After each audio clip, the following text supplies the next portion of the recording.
the textbook model. It's something I heard quite a lot growing up, but I don't really understand how it can ever really work. Once you move to the Old Testament, it really falls apart. They're not designed to just give you information.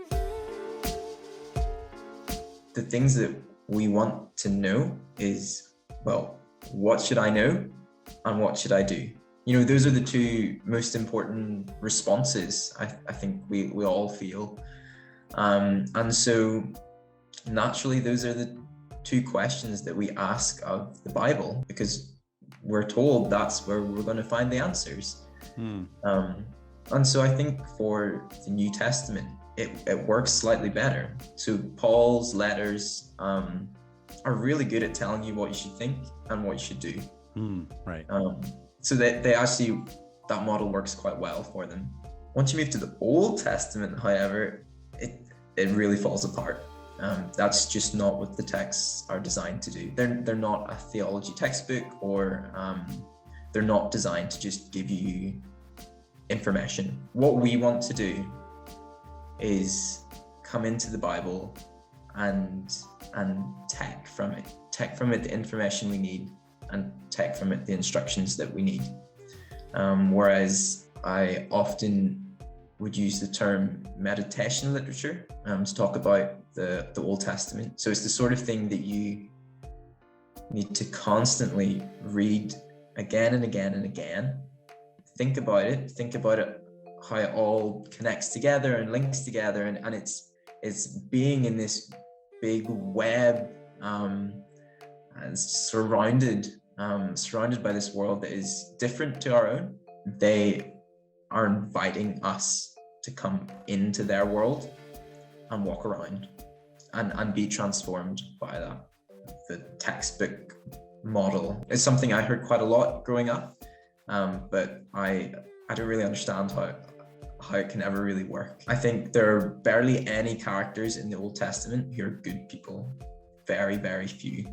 But we struggle with that because we're trying to find ethical role models. Abraham, like Samuel, even like Samson, become role models for Christians. When actually you read their stories, right, it's a nightmare. It's a nightmare. It's a car crash from front to back. Samson is the one that always gets me, because there are very few redeeming qualities in that man. Rather than sort of appreciating that the journey they're going on, or where that comes in the narrative and in the story, and so rather than being shaped by it, we try to take something from it. So you're right. Like, it's like we're looking for like, what should I do or what should I think? And these people are not giving that to us. And then particularly with Samson in the book of Judges, I mean, like talking about tension and journey and story, it's like the whole book is a descent into madness. At the end, you're meant to go, this is so screwed up, and just long for an actual good ruler. And I guess like people who read yeah, exactly. If you're looking to Samson and just like looking for something simple, like a little life lesson or something you can put on Instagram, you're gonna have a hard time finding it.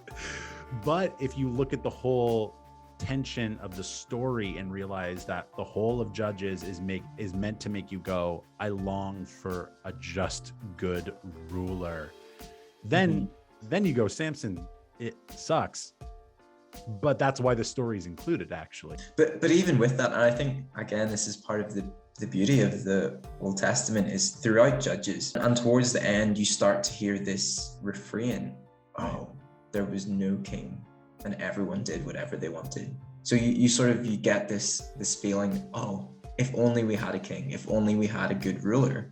But then the book is followed by 1 Samuel, and the people get a king, right, and he's a disaster, and so God replaces him with another king, and he's a slightly better disaster. Right. So it's this continuous tension that even, it's not just within books that there's tension, but even across books, it's important to sit in the tension of the Old Testament. That was just a small clip from a conversation with my friend Jonny, who's getting a PhD in the Old Testament studying stories of divine destruction. We have a full conversation about how to make sense of those stories and how to remove distortions that we bring to the Bible that keep us from understanding it. If you want to hear the whole conversation, click that video right there.